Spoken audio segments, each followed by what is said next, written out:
تو پھر امید ٹوٹ جاتی ہے۔ تو کہا میاں کیوں ہم کسی کو امید پہلے دلائیں پھر اس کی امید توڑیں؟ ایک طوائف کی بھی نہ امید دلا کے توڑنا گوارا نہیں کیا۔ تو کسی نے اس کے کان بھرے کہ تم ان کو دیتے ہو اور یہ تو یوں اڑا دیتے ہیں، عیاشی کرتے ہیں، اور ہماری زبان میں جس کو کہتے ہیں کہ کوئی کمائی نہیں ہے، کوئی کام نہیں ہے، ہڈ حرام ہو گئے۔ تو اس نے کہا یہ ایک پئی نہیں دوں گا۔ 2 سال گزرے، ایک پئی نہیں دی، اور تیسرا سال آنے والا تھا۔ تیسرا سال جب آنے والا تھا، حضور پاک صلی اللہ علیہ وسلم کی خواب میں زیارت ہوئی۔ آپ نے فرمایا او خراسانی رئیس تمہیں کیا ہو گیا کہ تم مدینے والے پر خرچ کرتے تھے، تم نے اس کا خرچہ بند کر دیا، اور ایک منافق کے کہنے پر، شیطان کے کہنے پر جاؤ اس کا خرچہ اس کو لوٹاؤ اور پچھلے سالوں کا بھی اس کو دو۔ انہوں نے کہا یا رسول اللہ سمعا وطاعتا یا رسول اللہ، آپ کا ہر حکم علی العین والراس، بصر و چشم، میں اس کا پرانا خرچہ بھی اس کو دوں گا۔ چنانچہ 200 دیا کرتے تھے، تھیلی اٹھائی، صبح بیدار ہوئے اور اس میں 600 دینار ڈالے، اشرفیاں ڈالی اور چلے مدینہ طیبہ میں۔ جیسے ہی اس کے دروازے پر پہنچے، دروازہ کھٹکھٹایا، اندر گئے تو وہ آگے دربار لگا ہوا تھا، وہ بیچ میں بیٹھے تھے۔ انہوں نے فوراً کہا، انہوں نے کہا بھی میرا خرچہ میرے حوالے کرو، اس سال کا بھی دو، پچھلے سال کا بھی دو، اس سے پچھلے سال کا بھی دو۔ انہوں نے کہا بھی تمہیں کیسے پتہ چلا؟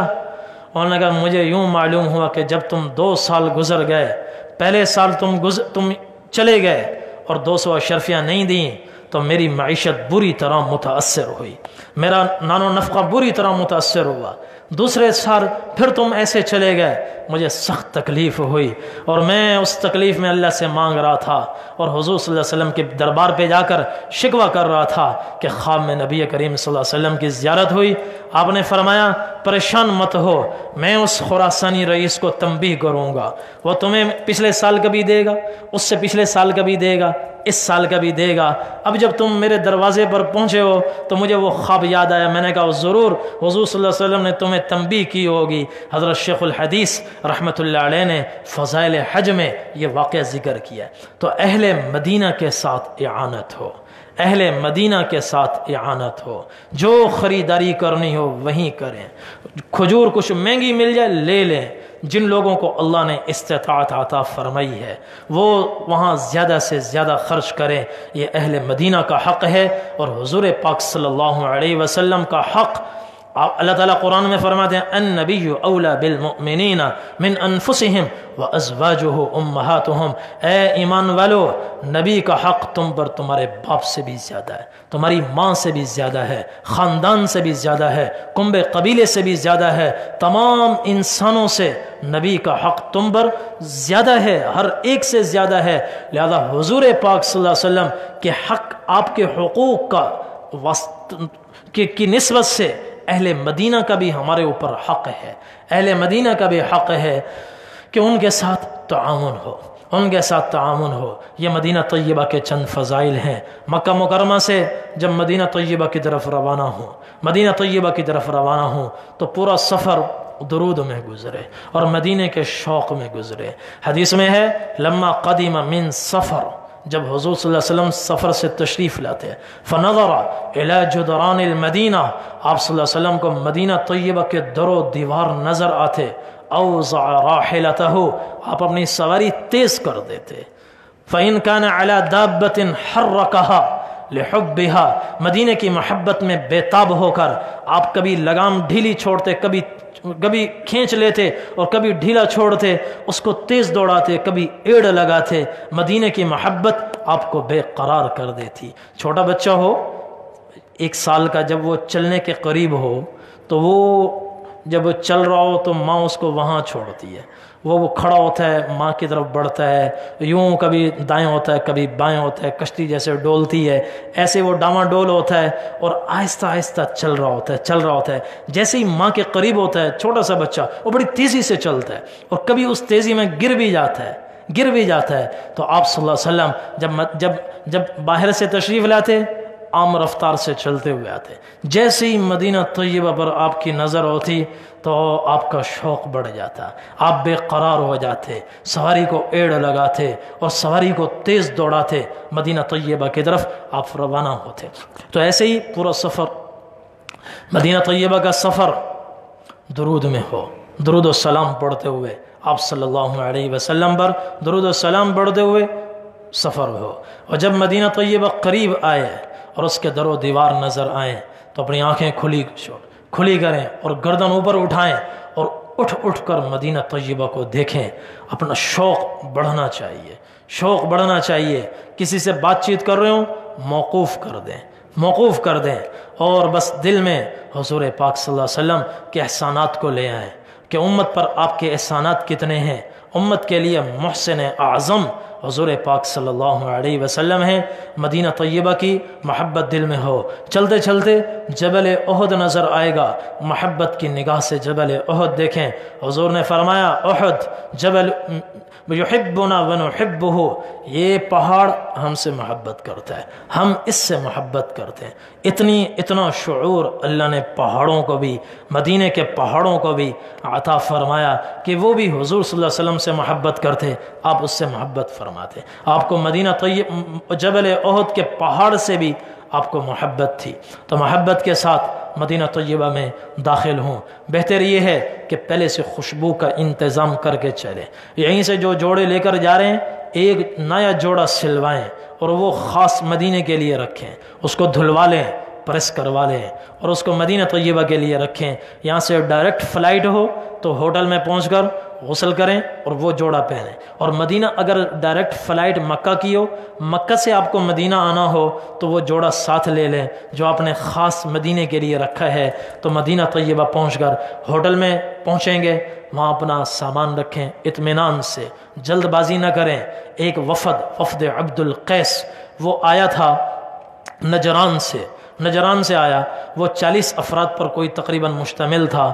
تو وہ جب پہنچے تو ان کے سردار کا لقب تھا اشج عبد القیس، سردار بھی ساتھ تھے۔ مدینہ طیبہ میں پہنچے تو لوگ بے تاب ہو گئے، سواریاں چھوڑ دیں اور بھاگ سیدھا مسجد نبوی میں آپ صلی اللہ علیہ وسلم کے بعد آپ نے ان کا بڑا اچھے طریقے سے استقبال فرمایا۔ آپ نے فرمایا من القوم او قال من الوفد، یہ کون سا وفد ہے، کون سی قوم ہے، محبت کا جملہ۔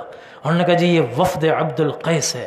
آپ نے فرمایا غیر خزایا ولا ندامہ، مرحبا بالقوم مرحبا بالقوم، واہ واہ واہ واہ ماشاء اللہ، قوم آ گئی، اللہ تعالیٰ تمہیں ہر رسوائی سے بچائے، ہر ندامت سے بچائے، اچھے دن تم دیکھو۔ ان کا بھی آپ نے ان الفاظ سے شاندار طریقے سے استقبال کیا۔ یہ جو تیزی میں آئے تھے یہ بھی ایک ادا ہے، اللہ کو محبوب ہے، مگر ایک ادا اس سے بڑھ کر ہے۔ وہ کیا ہے؟ ان کے سردار تھے الاشج عبد القیس، وہ آرام سے اطمینان سے اترے، اپنی بھی سواری باندھی اور اپنے سارے ساتھیوں کی بھی سواری باندھی، اور قریب کوئی کنواں تھا وہاں جا کر غسل کیا، کپڑے جھاڑے، دوسرے کپڑے پہنے، تیار ہو کر پھر حضور صلی اللہ علیہ وسلم کے پاس آئے۔ آپ نے ان کا بھی استقبال فرمایا۔ آپ نے فرمایا تمہاری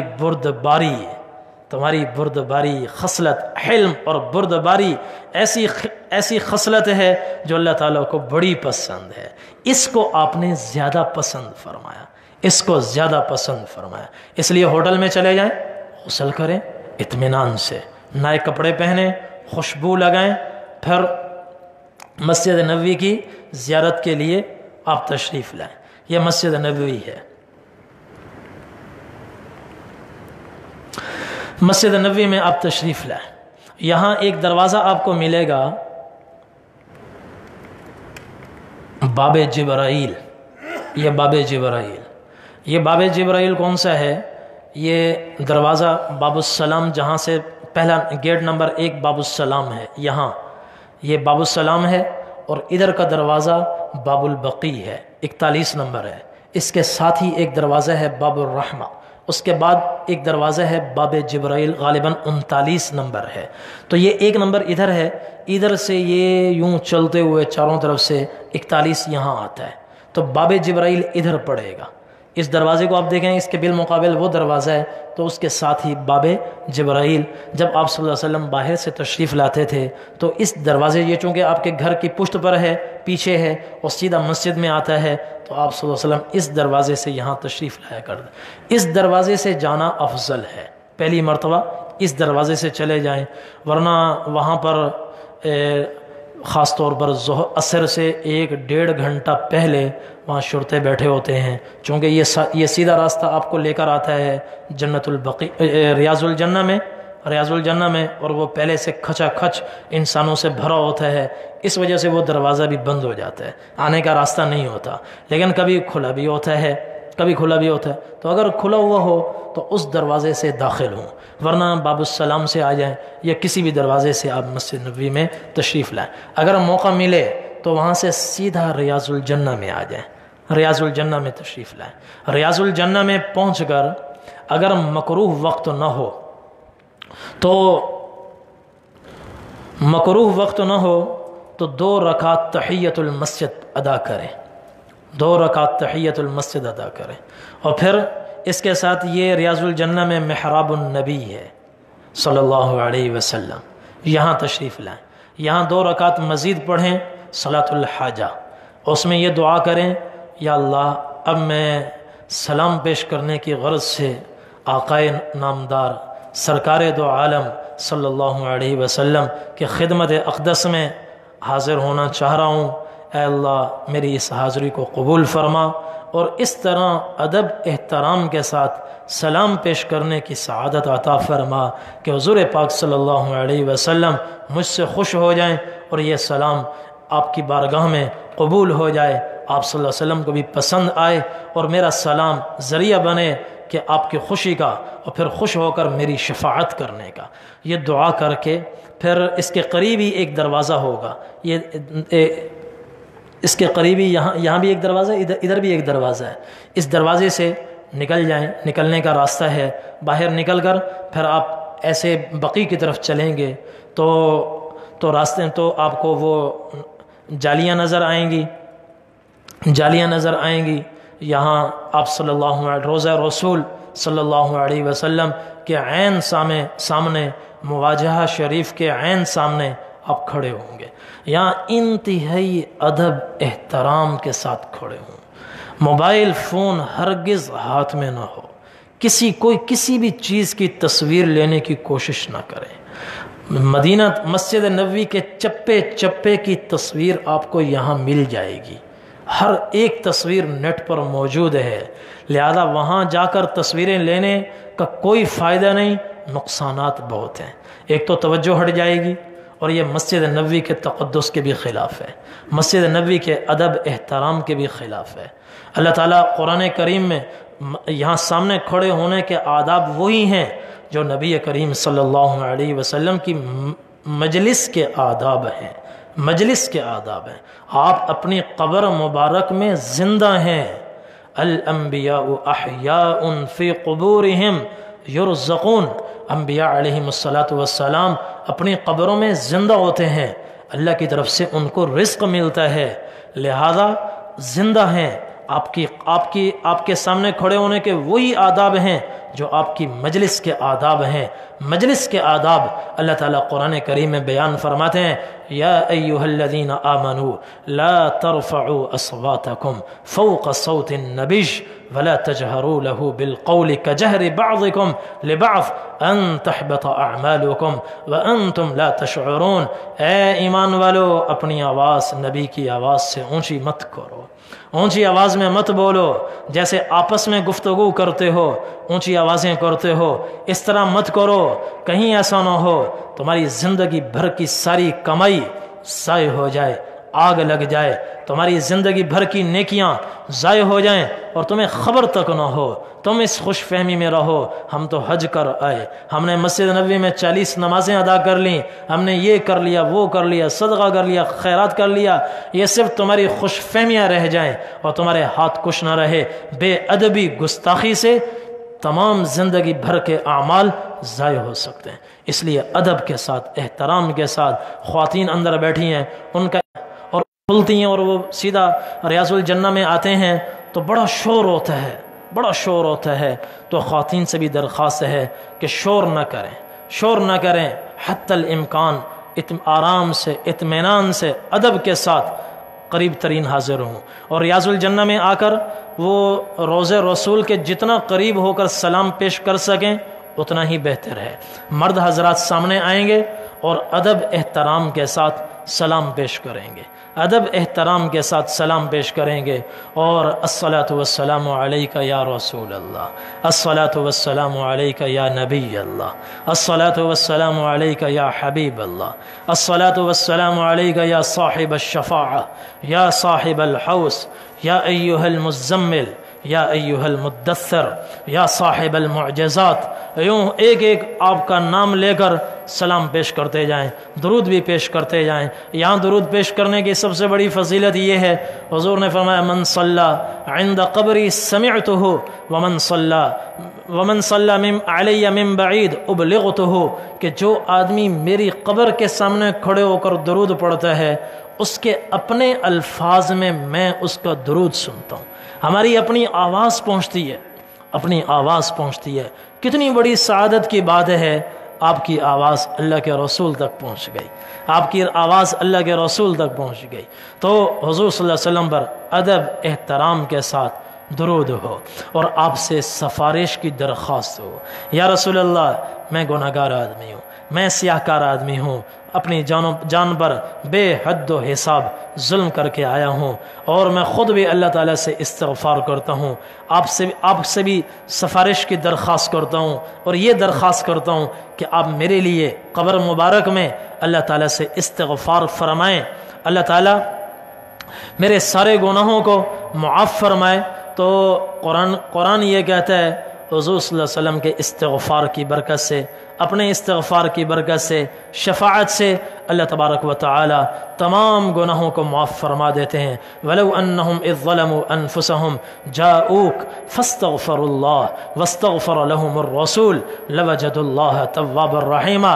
لوگ اگر اپنی جانوں پر ظلم کریں اور پھر اللہ سے توبہ کریں، استغفار کریں، اور آپ کے در پر آئیں، آپ کے در پر آئیں، جاؤوکا، آپ کے در پر آئیں، یہ آیت بتاتی ہے حضور کے روزے پر حاضری دو، حضور کے روزے پر حاضری دو۔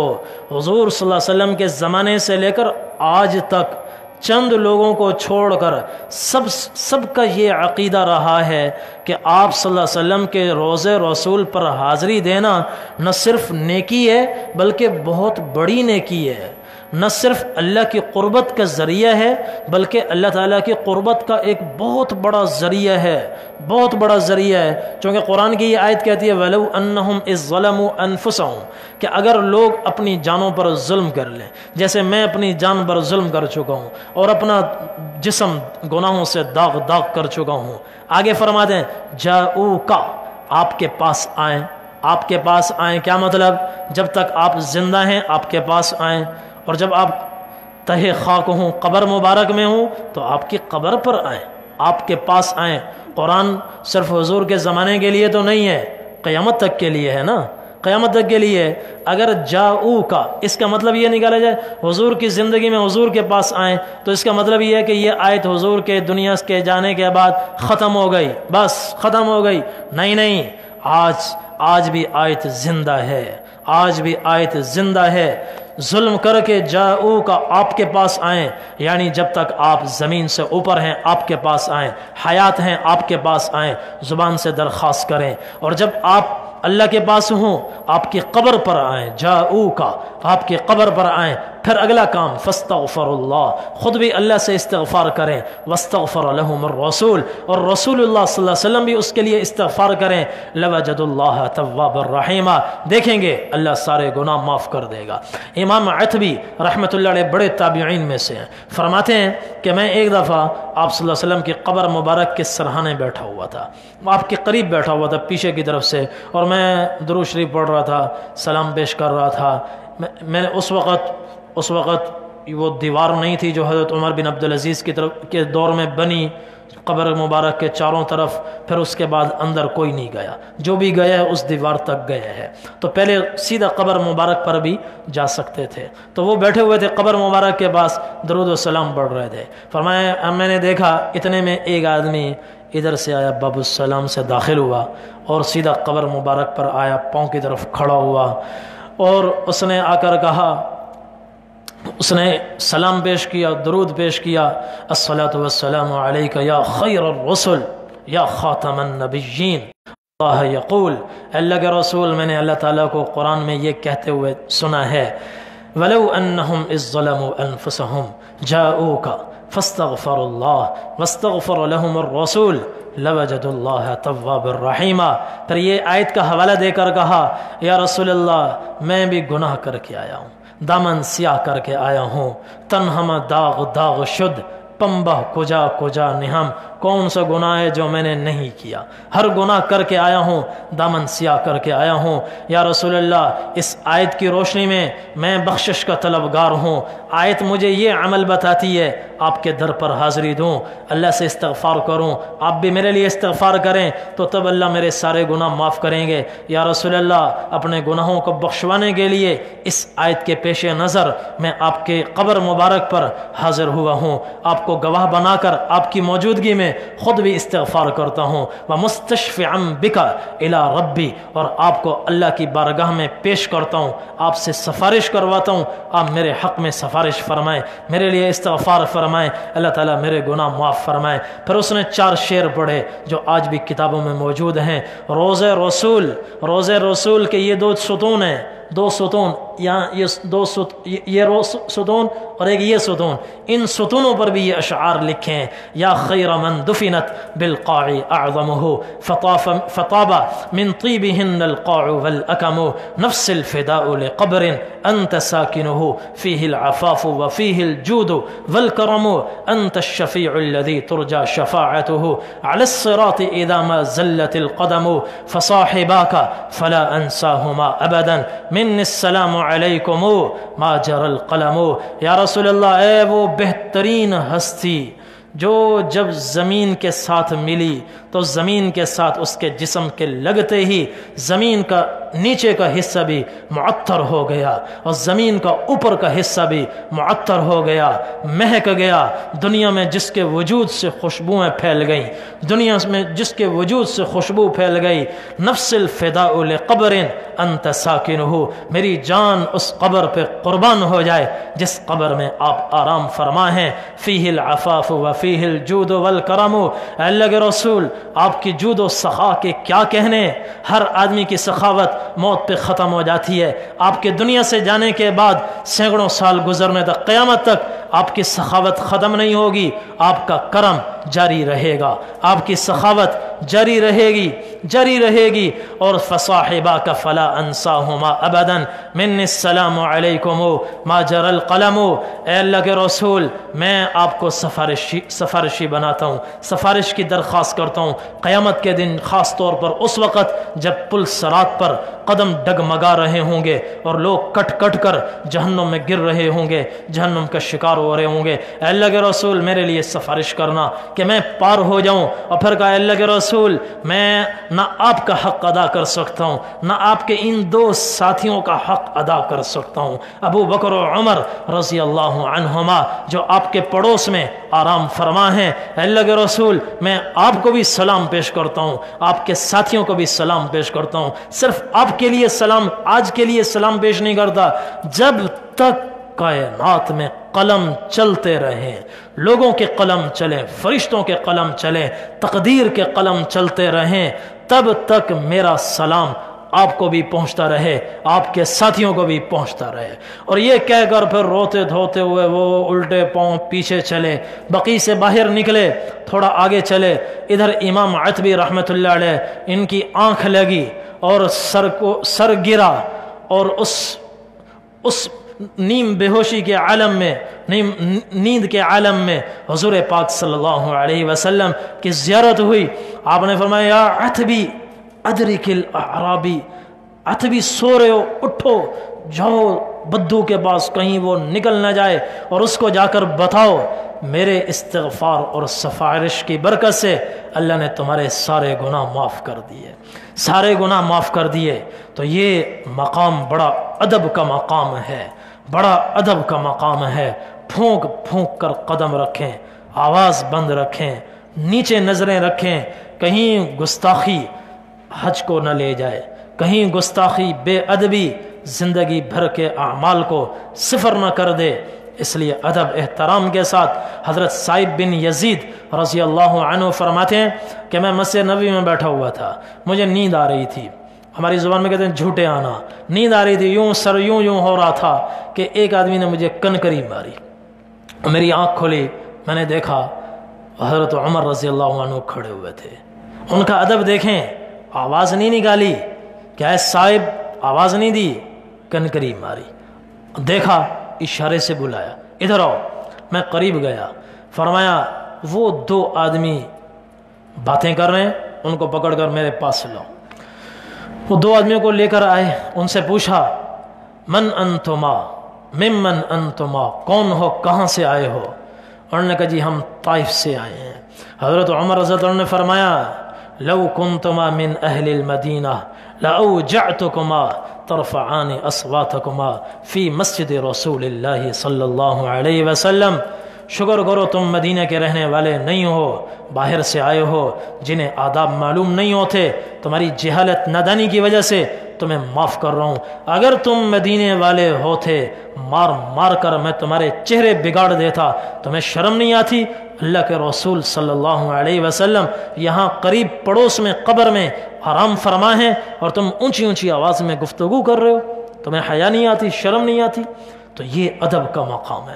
تو ادب احترام کے ساتھ سلام پیش کریں اور بار بار نام لیں، مختلف نام، الصلاۃ والسلام علیکہ یا رسول اللہ، الصلاۃ والسلام علیکہ یا نبی اللہ، الصلاۃ والسلام علیکہ یا شاہد یا نذیر یا مبشر یا داعی الی اللہ، یا ایہا النبی، یا ایہا المدثر، یا ایہا المزمل، یا ایہا الرسول، مختلف نام لے کر، یا صاحب الحوض والشفاعہ، یا صاحب المعجزات، آپ کا نام لے کر اور القاب لے کر، مختلف القاب لے کر آپ کی خدمت میں ادب احترام کے ساتھ سلام پیش کیا جائے۔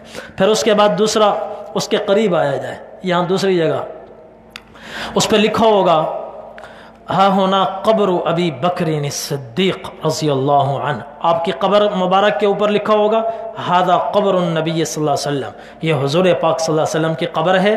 پھر ساتھ میں دائیں طرف ہوں گے تو دائیں طرف لکھا ہوگا کہ ہاں ہونا قبر ابی بکر رضی اللہ عنہ، یہ ابو بکر صدیق رضی اللہ عنہ کی قبر ہے۔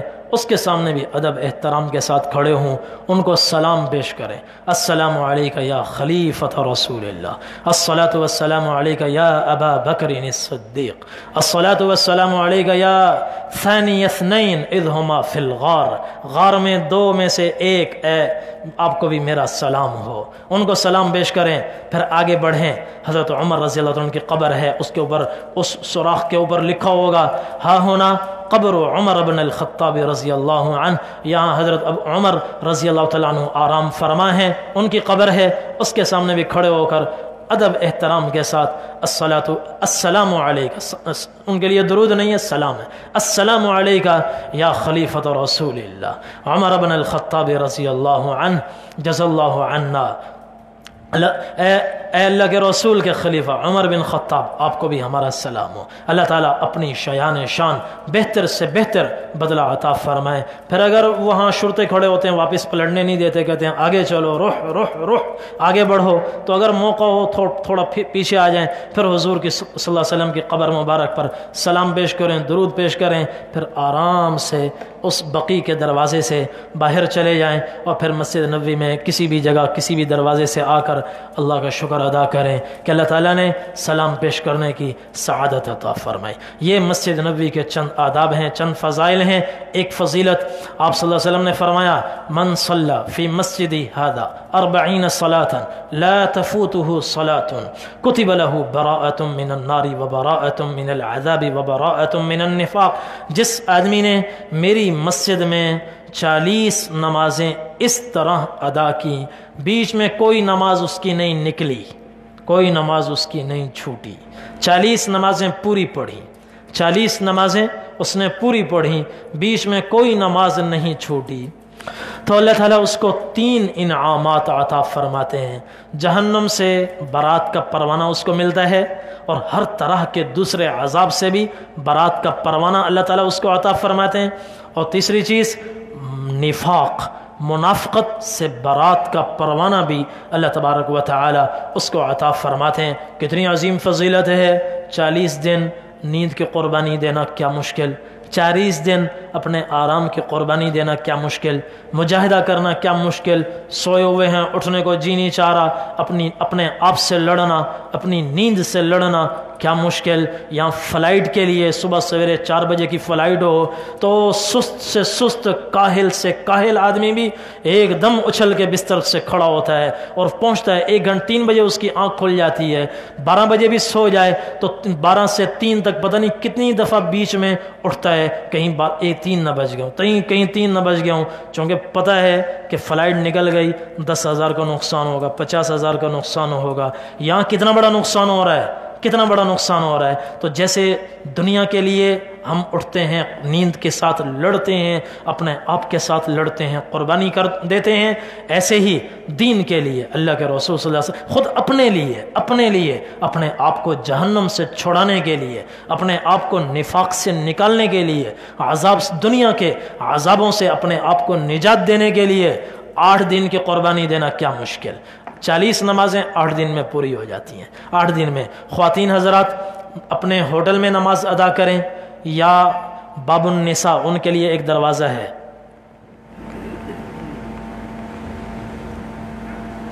یہ ایک دروازہ ہے باب النساء، کہاں گیا،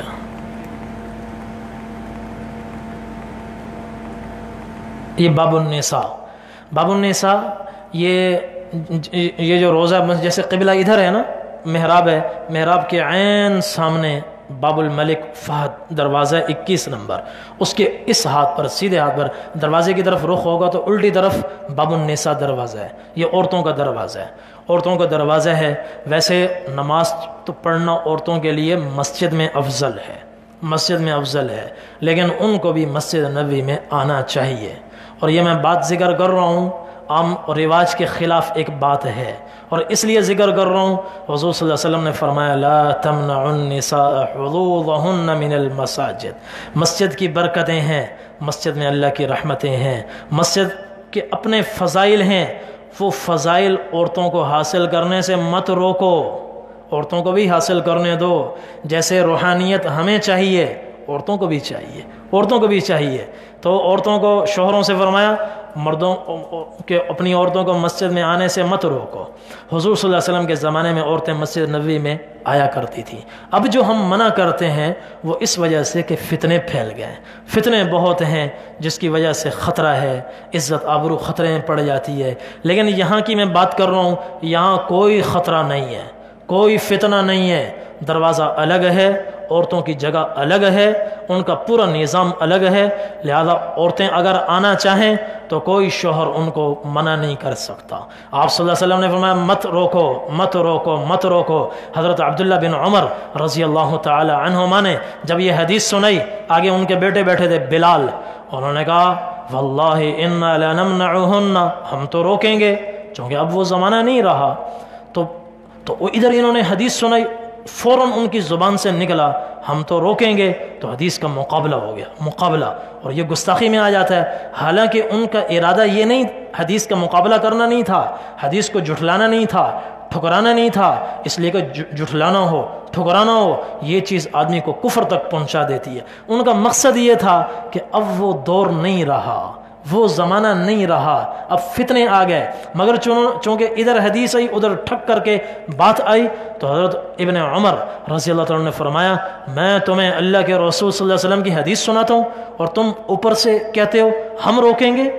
راوی نافع فرماتے ہیں اس وقت حضرت ابن عمر عبداللہ بن عمر رضی اللہ تعالیٰ نے بیٹے کو ایسا سخت جملہ ارشاد فرماتے ہیں وہ میں نے پوری زندگی میں ان کی زبان سے نہیں سنا۔ اور پھر کہا میری نظروں سے دور ہو جاؤ، آج کے بعد تم سے بات نہیں کروں گا۔ چنانچہ موت تک اپنے بیٹے سے بات نہیں کی، اور یہ بات نہ کرنا چونکہ اللہ کے لیے ہے.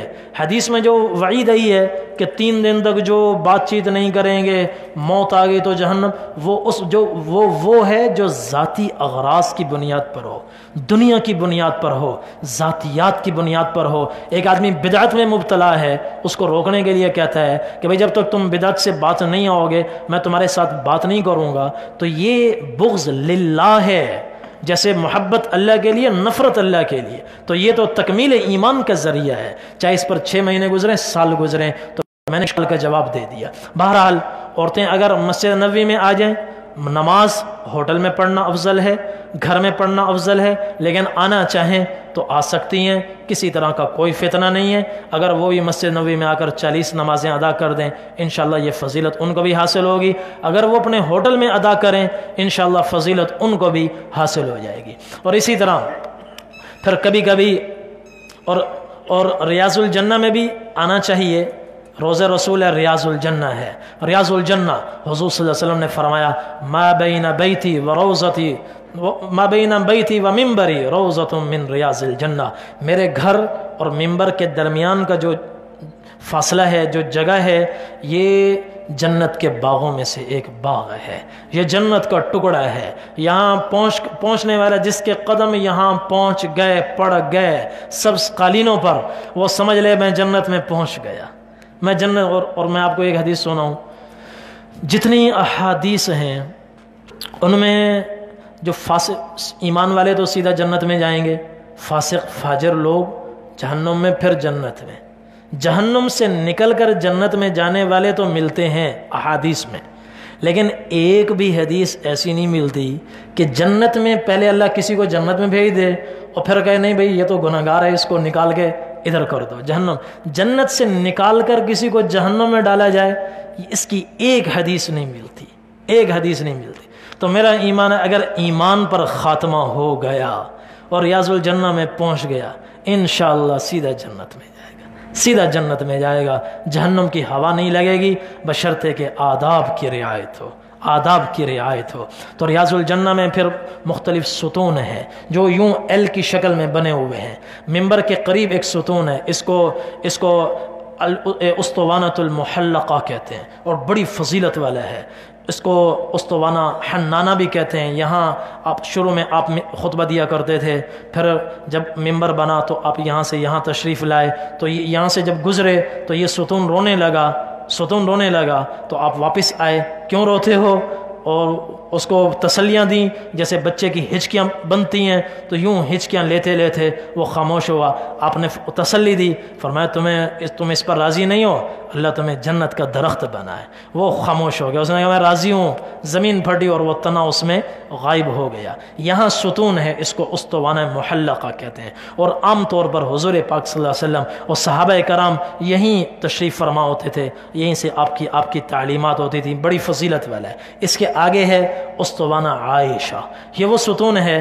ایک دفعہ آپ نے فرمایا، حضرت عائشہ آپ نے فرمایا کہ مسجد نبوی میں ایک جگہ ایسی ہے کہ وہاں اللہ تعالیٰ ہر دعائیں قبول فرماتے ہیں، وہ آدمی جنت میں چلا جاتا ہے. بڑی اس کی فضیلت ہے.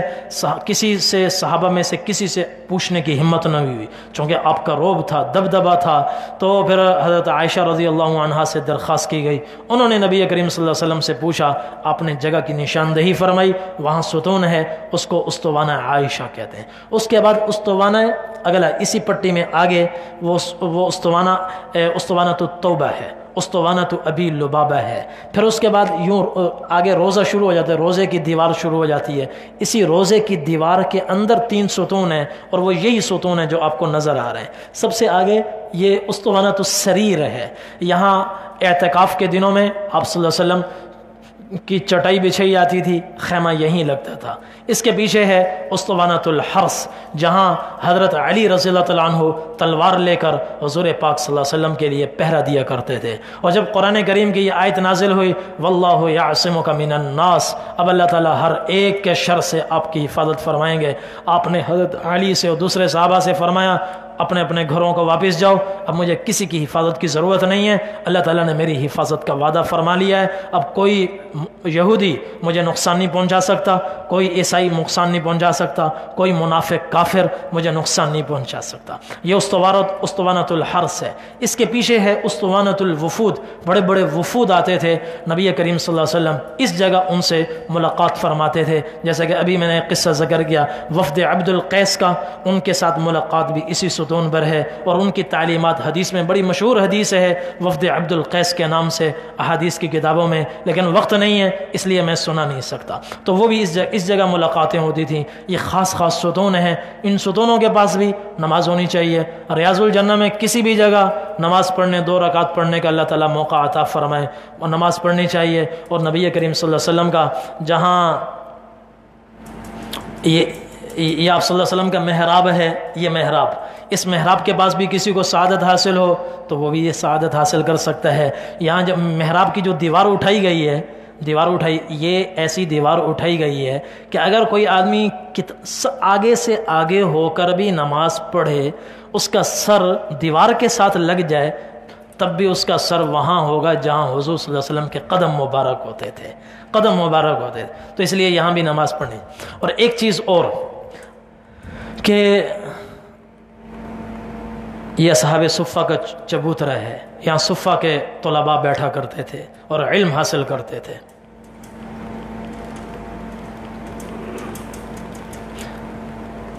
آگے پیچھے کا پتہ نہیں چلتا۔ یہ جنت البقیع ہے، جنت البقیع۔ روزانہ کسی وقت میں یہاں کی بھی حاضری ہو جائے، یہاں بڑے بڑے صحابہ مدفون ہیں، حضرت عثمان رضی اللہ تعالیٰ عنہ اور ہزاروں صحابہ ہیں، 10,000 سے زائد صحابہ ہیں، دو ازواج مطہرات کے علاوہ حضرت خدیجہ اور حضرت میمونہ رضی اللہ عنہا کے علاوہ باقی تمام ازواج مطہرات اسی میں مدفون ہیں، اور بڑے بڑے تابعین، تبع تابعین، اور 1400 سال کے چوٹی کے قطب، اقطاب، اولیاء، ابدال، وہ سب کے سب یہاں مدفون ہیں۔ اور جانے کے بعد اللہ تعالیٰ بڑے قدرداں ہیں، جانے کے بعد اللہ تعالیٰ ان کی زندگی بھر کی نیکیوں کے صلے میں ان کی قبر پر بھی اپنی کروڑوں رحمتیں نازل فرماتے رہتے ہیں۔ تو اتنے 10,000 سے زائد صحابہ ہیں، ازواج امت کی مائیں یہاں سوئی ہوئی ہیں، تابعین سوئے ہوئے ہیں، اور 1400 سال کا امت کا جوہر وہ یہاں سویا ہوا ہے۔ کتنی اللہ کی رحمتیں ہوں گی، کتنی رحمتیں ہوں گی۔ تو وہاں جا کر سلام پیش کرنا چاہیے، السلام علیکم یا اہل البقیع یغفر اللہ لکم ونحن بکم لاحقون انتم سلفنا ونحن بالاثر وانا انشاء اللہ بکم لاحقون۔ یہ قبرستان جانے کی حضور پاک صلی اللہ علیہ وسلم کی دعا تھی، یہ دعا پڑھنی چاہیے، یا کم از کم اردو میں کہہ دیں کہ آپ کو ہمارا سلام ہو، آپ کو ہمارا سلام ہو، اور وہاں اللہ تعالیٰ سے دعائیں کرنی چاہیے۔ بت پرستی میں مبتلا نہ ہوں، قبر پرستی میں مبتلا نہ ہوں، کسی کو چومے نہیں، چومنا حجر اسود کی خصوصیت ہے، اس کو چومیں۔ طواف بیت اللہ کی خصوصیت ہے، اس کے گرد چکر لگائیں، نہ کسی قبر کے گرد گھومیں، نہ اس کو ذاتی طور پر نافع سمجھیں اور زار سمجھیں۔ نفع دینے والی بھی اللہ تعالیٰ کی ذات، نقصان پہنچانے والی بھی اللہ تعالیٰ کی ذات۔ اور اسی طرح کبھی جبل احد، ابھی میں نے سنایا، آپ نے فرمایا یہ احد پہاڑ ہم سے محبت کرتا ہے، ہم اس سے محبت کرتے ہیں۔ پھر اس کے یہ جو احاطہ نظر آ رہا ہے جبل احد کے احاطے میں، یہاں 70 صحابہ مدفون ہیں جو احد کے میدان میں شہید ہوئے، شہدائے احد، اور رئیس الشہداء حضرت حمزہ رضی اللہ تعالی عنہ بھی یہاں مدفون ہیں، یہاں مدفون ہیں۔ حضور پاک صلی اللہ علیہ وسلم کے محبوب ترین چچا یہاں مدفون ہیں، اور اتنے بڑے ہیں۔ حضرت حمزہ رضی اللہ عنہ آپ کے محبوب ترین چچا ہیں۔ تو علماء نے لکھا ہے کہ کسی بھی دن جا سکتے ہیں، کوشش ہونی چاہیے کہ جمعرات کو چلے جائیں، اور جمعرات کی وجہ کسی حدیث کی وجہ سے نہیں، اس وجہ سے کہ پیر جمعرات کو اعمال حضور صلی اللہ علیہ وسلم کی خدمت میں پیش ہوتے ہیں۔ تو جمعرات کو پیش ہوگا تو آپ کو خوشی ہوگی کہ اچھا فلاں آدمی میرے چچا کی قبر کے پاس کھڑا ہوا ہے، آج میرے چچا سے ملاقات کر کے آ رہا ہے، تو حضور کو خوشی ہوگی۔ تو اس وجہ سے یہاں پر بھی آنا چاہیے، یہاں بھی اللہ تعالیٰ سے دعائیں کرنی چاہیے، ان کے وسیلے سے بھی دعا کر سکتے ہیں۔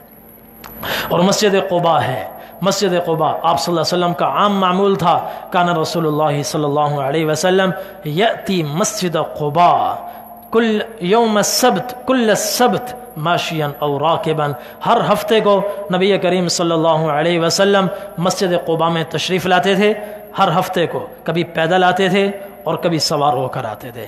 مسجد نبوی کے گیٹ نمبر 6 کے سامنے ایک سڑک جا رہی ہے، ایک سڑک جا رہی ہے، وہ سیدھی مسجد قباء جاتی ہے، تو 25 منٹ لگتے ہیں پیدل، 25۔ اور اگر کوئی گاڑی کے ذریعے سے جائے گا، اب گاڑی کے ذریعے سے جائے گا تو 5 ریال، ٹیکسی کروائے گا تو 50 ریال، پیدل جانا چاہے 25 منٹ میں انشاءاللہ مسجد قباء پہنچ جائیں گے۔ وہاں کی فضیلت کیا ہے؟ مسجد نبوی میں جب مسجد قباء میں پہنچتا ہے تو فضیلت لکھی ہوئی نظر آتی ہے کہ من تطہر فی بیتہ ثم اتی مسجد قباء فصلی فیہ رکعتین کان لہ کاجر العمرہ، کہ جو آدمی مسجد قباء گھر سے وضو کرے پھر مسجد قباء میں آئے، گھر میں وضو کرے مسجد قباء میں آئے، آتے ہوئے پہلے سے وضو کر کے آئیں، وضو کر کے مسجد قباء پہنچے، یہاں آ کر 2 رکعت بھی نماز پڑھ لے، اللہ تبارک و تعالی اس کو عمرے کے برابر اجر و ثواب عطا فرماتے ہیں، عمرے کے برابر اجر و ثواب عطا فرماتے ہیں۔ تو یہ چند فضائل ہیں اور یہ چند آداب ہیں، اور اسی طرح روزانہ مسجد آپ صلی اللہ علیہ وسلم کے روضہ اقدس پر حاضری ہونی چاہیے، اور جب آپ کا گنبد خضرا نظر آئے اس کو دیکھ کر اپنا درود تیز کر دینا چاہیے۔ مدینہ طیبہ میں ذکر اذکار کی کثرت ہو اور ان میں درود شریف کی سب سے زیادہ کثرت ہو، کوشش کریں کہ کم از کم 70,000 مرتبہ درود شریف ہو جائے، اور اس دوران مدینہ طیبہ کی حاضری کے دوران ایام میں ایک قرآن کریم بھی ختم ہو جائے۔ اللہ تبارک و تعالی ہم سب کو توفیق عمل نصیب فرمائے۔ وآخر دعوانا الحمدللہ رب العالمین۔ کسی کو کوئی سوال ہو تو پوچھ سکتا ہے، ابھی دعا کرتے ہیں۔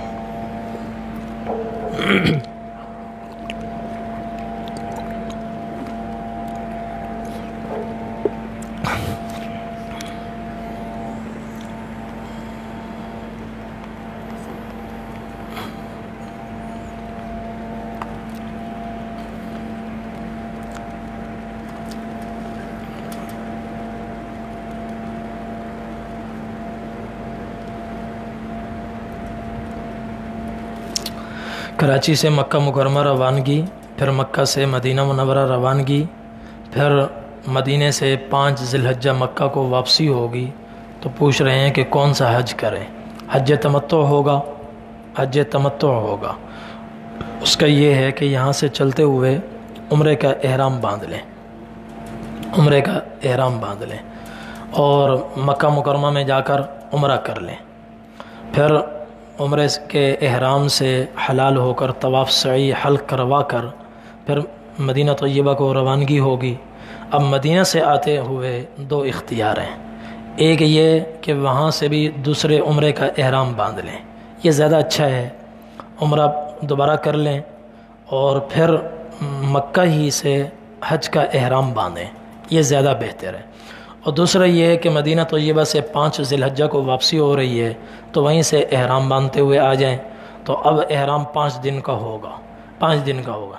زیادہ بہتر صورت پہلی ہے، چونکہ متمتع کے لیے متمتع آدمی وہ ہے جس کا عمرہ آفاقی ہو، آفاق سے ہو، گھر سے، اور حج اس کا حرم سے ہو، حج حرم سے۔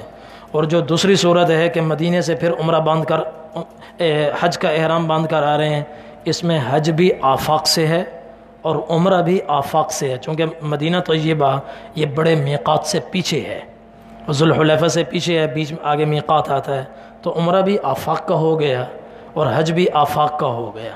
اور جبکہ تمتع کے لیے یہ ہے کہ عمرہ آفاق سے ہو، حج حرم سے ہو، تو اس لیے بہتر صورت یہ ہے کہ مکہ مکرمہ سے جب مدینہ طیبہ روانگی ہو رہی ہے تو مدینہ سے واپس آتے ہوئے ذوالحلیفہ سے عمرے کا احرام باندھ لیں، اور 5 کو آ کر عمرہ کریں، پھر حلال ہو جائیں، پھر 8 کو دوبارہ حج کا احرام باندھ لیں۔ اللهم لك الحمد كما أنت أهله فصل على محمد كما أنت أهله وفعل بنا ما أنت أهله فإنك أنت أهل التقوى وأهل المغفرة. ربنا آتنا في الدنيا حسنة وفي الآخرة حسنة وقنا عذاب النار. ربنا ظلمنا أنفسنا وإن لم تغفر لنا وترحمنا لنكونن من الخاسرين. ربنا ظلمنا أنفسنا وإن لم تغفر لنا وترحمنا لنكونن من الخاسرين. وإن لم تغفر لنا وترحمنا لنكونن من الخاسرين.